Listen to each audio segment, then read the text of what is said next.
इस भयंकर जंग के बीच खौफनाक साजिश का कच्चा चिट्ठा लेकर हाजिर हूं मैं, प्रशांत चुरहे। राष्ट्रपति जेलेंस्की की तरफ से पहली बार रूस को खुला चैलेंज दे दिया गया है। यूक्रेन ने दो टूक कह दिया है कि अगर पुतिन समझते हैं कि यूक्रेन अपनी जमीन बिना लड़े ही रूस को सौंप देगा तो यह उनकी एक बहुत बड़ी भूल है। जेलेंस्की की टीम ने दावा किया है कि वो अब यूरोप और नेटो के दम पर रूस से आखिरी जंग करने के लिए पूरी तरह तैयार हैं। उधर पुतिन ने यूक्रेन, नेटो और यूरोप को भी धमकी देते हुए कह दिया कि अगर रूस को यूक्रेन की जमीन नहीं सौंपी बातचीत के जरिए तो फिर रूस सैन्य ताकत के दम पर यूक्रेनी जमीन पर तो कब्जा कर ही लेगा।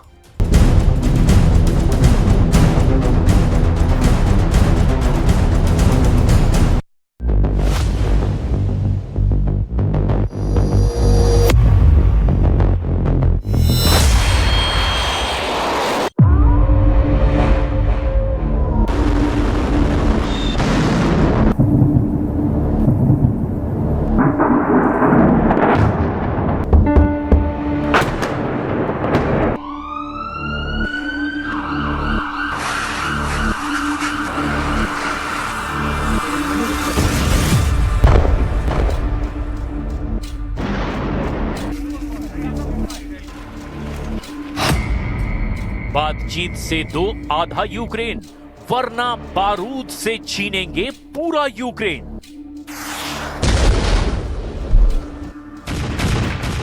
एक 1375 दिन से ज्यादा की जंग में भी पुतिन ने कभी भी मीडिया के सामने खुलकर नहीं बोला था कि वो हर हाल में यूक्रेन की वो सारी जमीन चाहते हैं जिसकी लिस्ट उन्होंने अमेरिकी राष्ट्रपति ट्रंप को 15 अगस्त 2025 को अलास्का में दी थी। पुतिन ने लगभग 18 घंटे पहले अपने सख्त तेवरों के साथ यूक्रेन, यूरोप, नेटो और जेलेंस्की को सीधे धमकी दी है कि अगर बिना शर्त रूस को यूक्रेन ने अपनी जमीन नहीं सौंपी तो रूस यूक्रेन पर और ज्यादा हमले करके यूक्रेन की जमीन अपनी ताकत के दम पर छीन लेगा। इधर जेलेंस्की की टीम ने यूरोप और नेटो के दम पर ऐलान कर दिया कि पुतिन को किसी भी कीमत पर यूक्रेन की 1 इंच भी जमीन नहीं देंगे। यूक्रेन रूस से कयामत तक जंग करने को तैयार है। यूक्रेन के इस ऐलान के बाद से नेटो और यूरोप के देश बहुत ज्यादा खुश हैं, क्योंकि इन सभी को लग रहा था कि ट्रंप के 28 सूत्रीय शांति समझौते से जहां रूस को जबरदस्त फायदा होने वाला था, तो वहीं ट्रंप की 28 सूत्रीय शांति योजना यूक्रेन के लिए शर्मनाक हार साबित होती। कुल मिलाकर पुतिन ने 12 घंटे पहले जिस तरह से यूक्रेन पर और बड़े हमले करने का ऐलान किया है, उससे तो बिल्कुल साफ हो गया है कि अब रूस बातचीत से नहीं, बारूद से यूक्रेन की जमीन पर कब्जा करने जा रहा है। ट्रंप के 28 फॉर्मूले फेल, पुतिन का आखिरी हमला शुरू। 28 अक्टूबर 2025 से अब तक रूस यूक्रेन के लगभग 2.5% नए इलाकों पर कब्जा कर चुका है। रूस के कोहराम मचाते हमले, यूक्रेनी जमीन को रौंदते रूसी टैंक और यूक्रेन सैनिकों के चीथड़े उड़ाती रूसी मिसाइलें और ड्रोन ने पूर्वी यूक्रेन को कब्रिस्तान बना डाला है। यूक्रेन के कई इलाके तो ऐसे हैं जहां सिर्फ 100 से 150 के करीब बुजुर्ग बचे हैं। 60,000 आबादी वाले पूर्वी यूक्रेन के पोक्रोवस्क में सिर्फ 1,500 यूक्रेनी बचे हैं, जिनमें यूक्रेनी अधिकारी और इमरजेंसी सर्विस के लोग भी शामिल हैं। आप रूस के हमलों का इसी से अंदाजा लगा सकते हैं कि 60 दिन में रूस ने यूक्रेन पर 10,500 हमले किए हैं, जिसकी वजह से लुहांस्क, खेरसॉन, खार्किव, डोनेट्स्क, जापोरेजिया में भी भीषण तबाही हुई है। हैरानी की बात तो ये है कि अमेरिका के राष्ट्रपति ट्रंप के 28 सूत्रीय शांति योजना में भी ये लिखित में मौजूद है कि यूक्रेन को अपनी जमीन का एक बड़ा हिस्सा रूस को देना होगा। लेकिन अमेरिका के उलट यूरोप और नेटो देश ट्रंप के प्लान के बिल्कुल खिलाफ हैं, जिसकी वजह से यूक्रेन ने दो टूक कह दिया है कि वो किसी भी कीमत पर रूस को अपनी जमीन नहीं सौंपेगा, चाहे शांति हो या फिर जंग हो। लेकिन आप देखिए, जब पुतिन ने धमकी देते हुए कहा कि यूक्रेन अगर जमीन नहीं देगा तो रूस बारूदी हमलों के दम पर जमीन छीन लेगा।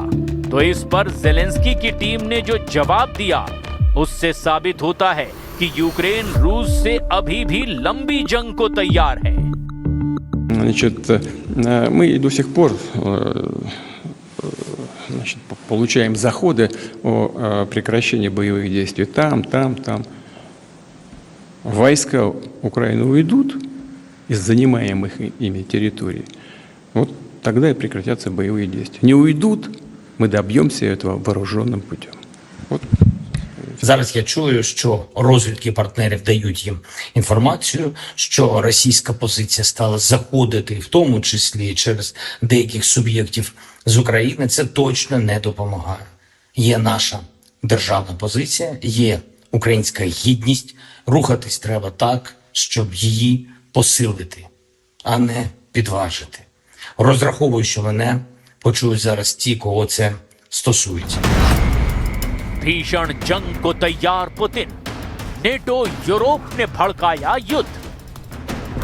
लगभग 4 साल से चल रही रूस यूक्रेन जंग में Germany, Britain, France, Poland, Lithuania, Finland जैसे देश पूरा जोर लगा रहे हैं कि अमेरिका रूस के खिलाफ नेटो और यूरोप की तरफ से भी जंगी मोर्चा खोल दे। और यही वजह है कि अभी तक राष्ट्रपति ट्रंप की कई कोशिशों के बावजूद रूस यूक्रेन जंग नहीं रुक पाई है। पेरिस, लंदन और वॉशिंगटन में हुई नेटो और यूरोप की मीटिंग में ज़ेलेंस्की को ये लॉलीपॉप दिया गया कि यूरोप और नेटो रूस से यूक्रेन को बचाएंगे। यही वजह है कि नेटो और यूरोप के देश यूक्रेन को अपने महंगे हथियार बेचने में लगे हुए हैं। हथियार बेचने की इस होड़ की वजह से कहीं ना कहीं रूस यूक्रेन युद्ध नहीं रुक पा रहा है। जरा देखिए कैसे फ्रांस और रूस एक दूसरे के फाइटर जेट को कम दिखाने पर तुले हुए हैं। Su-35 वर्सेस मिराज 2000, जंग का असली फाइटर कौन? रूस और यूक्रेन जंग को लगभग 4 साल होने वाले हैं।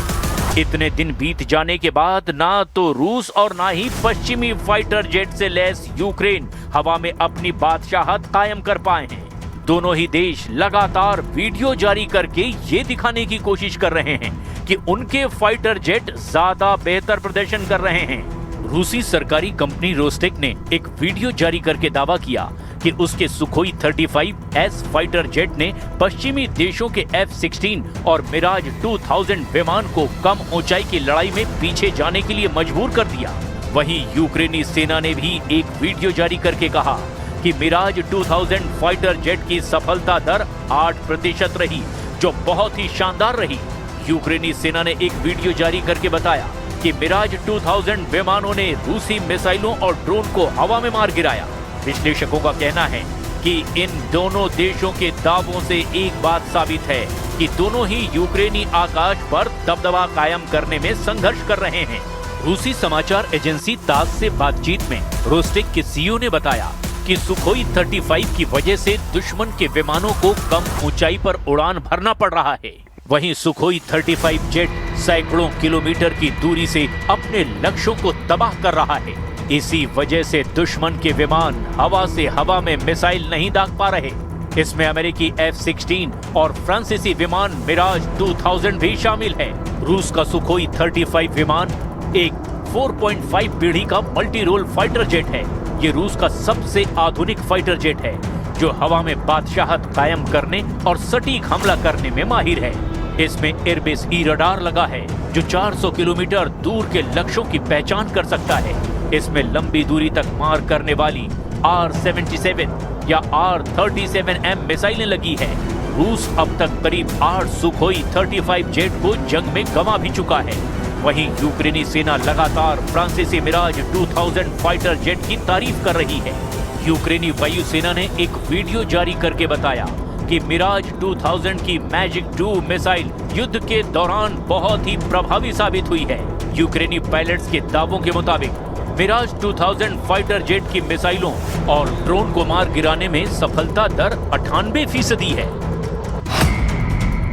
ज़ेलेंस्की की नेपच्यून का हमला, रूस में कोहराम। रूस जिस तरह से यूक्रेन पर हमला कर रहा है, ठीक उसी तरह से यूक्रेन भी रूस पर जबरदस्त हवाई हमले करने में जुटा है। अब तक यूक्रेन की सेना रूस के 38 में से 16 तेल रिफाइनरियों पर हमला कर चुकी है, जिसकी वजह से रूस की 40% तेल क्षमता पर असर पड़ा है। इधर जेलेंस्की ने रूस के खिलाफ 1000 किलोमीटर तक मार करने वाली नेपच्यून क्रूज मिसाइल को हमले के लिए उतार दिया है। खुद जेलेंस्की इसका वीडियो जारी कर चुके हैं। जेलेंस्की का दावा है कि फ्लेमिंगो मिसाइल की तरह अब यूक्रेन की नेपच्यून मिसाइल भी रूस पर हमला करने लगी हैं।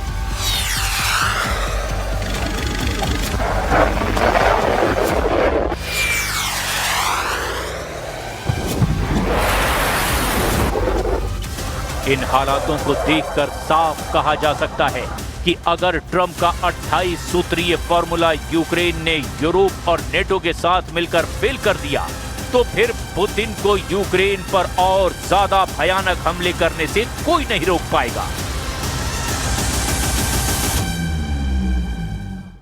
इजराइल ने 4 फ्रंट पर अब भयानक हमले शुरू कर दिए हैं। गाजा, लेबनान और सीरिया के बाद इजराइल के टारगेट पर अब दुबई आ गया है, क्योंकि दुबई रूट से हिजबुल्लाह लड़ाकों को अरबों डॉलर की फंडिंग का पर्दाफाश हुआ है।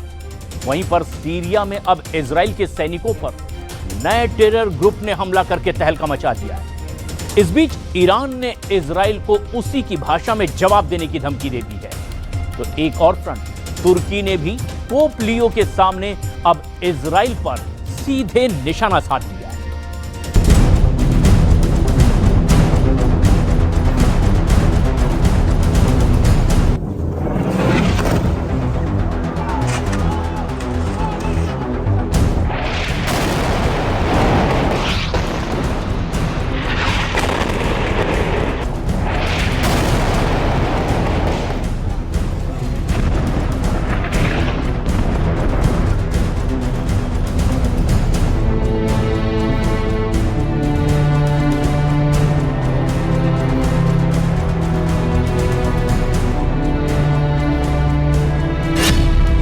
इजराइल ने हवाई हमलों से लेबनान जलाना शुरू कर दिया है।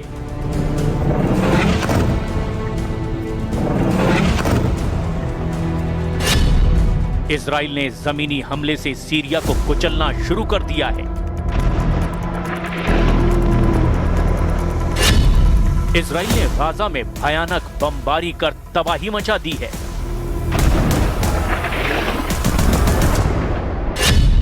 इजराइल ने गोलान हाइट्स पर फिर से मोर्चा संभाल लिया है।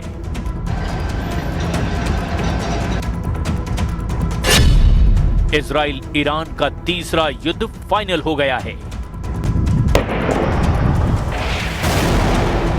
खाड़ी में युद्ध टेंशन फिर से हाई हो गई है।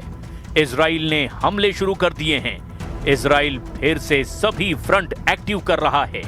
जितने भी दुश्मन हैं, सबसे इजराइल एक साथ हिसाब बराबर करने लगा है। फिलहाल जिन 2 फ्रंट पर सबसे भयानक माहौल है, वो हैं लेबनान और सीरिया। एक तरफ जलता लेबनान, दूसरी तरफ बम धमाकों से टहल रहा सीरिया का बारूदी मैदान। इजराइल फिर भड़क गया है। इजराइल फिर से दुश्मनों पर टूट पड़ा है। इजराइल ने हिजबुल्लाह को युद्ध समझौते की सालगिरह पर फोड़ डाला है। लेबनान में नेतन्याहू के भयानक हमले से कोहराम मचा हुआ है। इजराइल ने दावा किया कि लेबनान में हिजबुल्लाह और हमास दोनों के बड़े कमांडरों का सफाया कर दिया गया है। ये धुआं इजराइल के बरसाए बमों के धमाकों का है। दक्षिणी लेबनान में ऐसे धमाके दिन रात हो रहे हैं। इजराइल की सटीक बमबारी में हिजबुल्लाह लड़ाकों की लाशें बिछ रही है।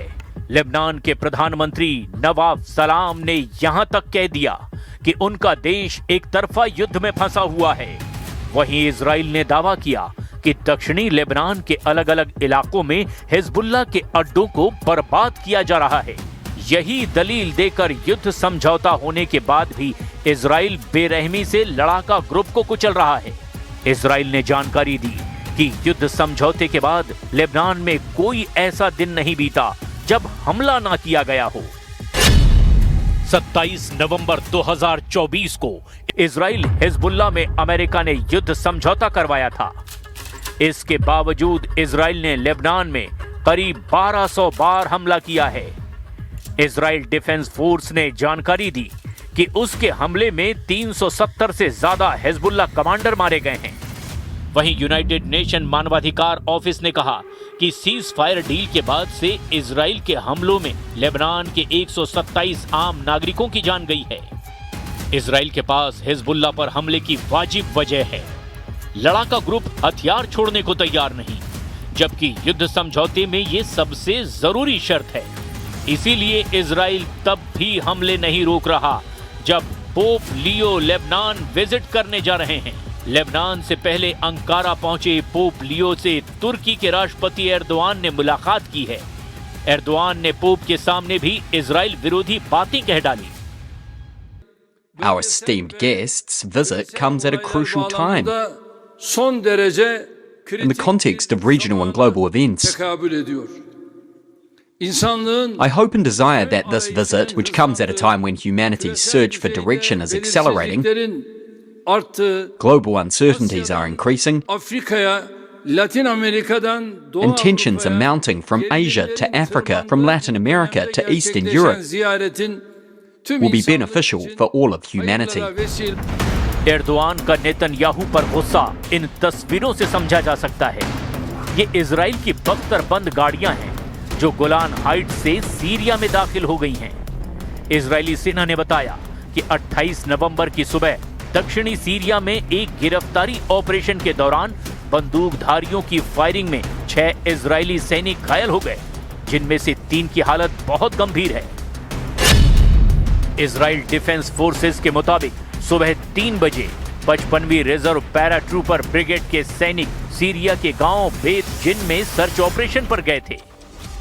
इजराइल के बॉर्डर से ये इलाका लगभग 7 किलोमीटर पूरब में है, जहां ताकी अल जमा अल इस्लामिया आतंकी संगठन ने इजरायली सेना पर हमला कर दिया। हमले के जवाब देने के बाद इजराइल ने अल जमा अल इस्लामिया के 2 आतंकियों को गिरफ्तार किया है। सीरिया में तुर्की समर्थित अहमद अल शरा की हुकूमत है। कभी कमांडर जुलानी के नाम से कुख्यात रहे अल शरा सीरिया में इजराइल की सेना की तैनाती के सख्त खिलाफ हैं, जबकि पीएम नेतन्याहू ने हाल ही में गोलान हाइट्स का दौरा करके एर्दोआन और अल शरा की धड़कनें बढ़ा दी हैं। नेतन्याहू ने सीरिया में इजराइल बेस पर सैनिकों के हमलों को लेकर हर वक्त तैयार रहने की भी नसीहत दी थी। ליכולת שלנו גם ההגנתית וגם ההתקפית כאן, שמירה על בעלי בריתנו הדרוזים, ובעיקר שמירה על מדינת ישראל ועל גבולה הצפוני אל מול גולן. זו משימה שיכולה להתפתח כל רגע, אבל אנחנו סומכים עליכם. ואנחנו מאוד, ואני מאוד מאוד מעריך את לא רק את מה שאתם עושים, אלא גם את העובדה שהמשפחות שלכם מתגייסות לזה. אני רוצה להעביר לכם תודה. नेतन्याहू ने जिस खतरे की आशंका जताई वो आखिरकार सच हुई। सीरिया में इजराइल डिफेंस फोर्स पर भयानक हमला हुआ।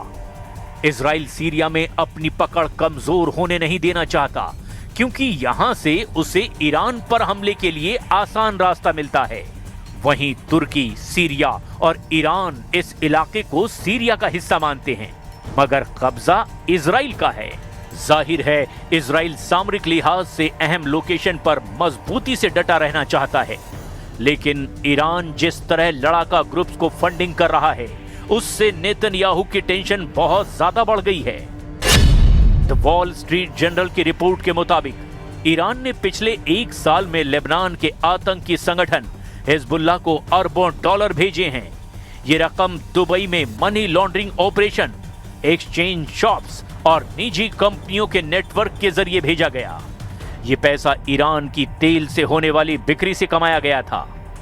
रिपोर्ट के मुताबिक इजराइल और हिजबुल्लाह के बीच युद्ध शुरू होने से पहले ईरान बड़े पैमाने पर कैशबैक सीधे बेरूत एयरपोर्ट भेजता था, लेकिन नवंबर 2024 के युद्ध विराम समझौते के बाद इस पर रोक लगा दी गई। इसीलिए अब ईरान छोटी छोटी रकम और कीमती छोटे सामान यात्रियों के जरिए भेज रहा है, जिन्हें आसानी से छुपाया भी जा सकता है।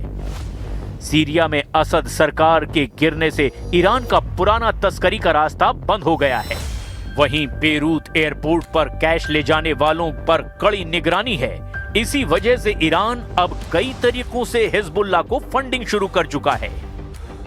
ईरान समर्थित सभी फाइटर ग्रुप अपनी ताकत जुटाने में लगे हैं, लेकिन नेतन्याहू ने अब साफ कर दिया है कि अब फाइटर ग्रुप के असल आका को सबक सिखाया जाएगा। वैसे भी ईरान ने इजराइल से कट्टर दुश्मनी मोल ले ली है। दुनिया ने ऑपरेशन ट्रू प्रॉमिस का पहला संस्करण 13 अप्रैल 2024 को देखा था, जब ईरान ने सीरिया में अपने दूतावास पर हुए हमले का बदला लेने के लिए 170 ड्रोन और 30 मिसाइल इजराइल पर फायर किए थे। और ईरान ने ऐसा किया उसके दूतावास पर हमले के 13 दिन बाद। इसके बाद ऑपरेशन ट्रू प्रॉमिस का दूसरा पार्ट 1 अक्टूबर 2024 को देखा गया, जब ईरान ने हमास चीफ इस्माइल हानिया और हिजबुल्लाह चीफ हसन नसरल्लाह के मर्डर का बदला लिया था। 31 जुलाई 2024 को हानिया को तेहरान में ही मारा गया था, जबकि हसन नसरल्लाह को मारने के लिए इजराइल ने 27 सितंबर को बेरूत में बमबारी की थी। इसका बदला लेने के लिए ईरान ने 1 अक्टूबर 2024 को 200 बैलिस्टिक मिसाइल से इजराइल पर हमला किया था। इसके बाद जून में हुई जंग से तो पूरी दुनिया वाकिफ है, जब अली खामनेई ने ऑपरेशन ट्रू प्रॉमिस का तीसरा दौर शुरू करके बता दिया था कि पूरे पश्चिम एशिया में इजराइल को टक्कर देने वाली सबसे बड़ी ताकत ईरान है। 13 जून को इजराइल के हमले के बाद जब ईरान ने इजराइल पर मिसाइल बरसाई तो पूरी दुनिया हैरान थी। ईरान मिसाइल अटैक का हर रिकॉर्ड तोड़ रहा था। क्या तेल अवीव, क्या हाइफा और क्या इजराइल का डिफेंस सिस्टम। ईरान की मिसाइलों ने इजराइल के हर कवच को भेदा और बता दिया कि जब उसकी मिसाइल फायर होती है तो उन्हें रोकना ना इजराइल के बस की बात है ना अमेरिका की।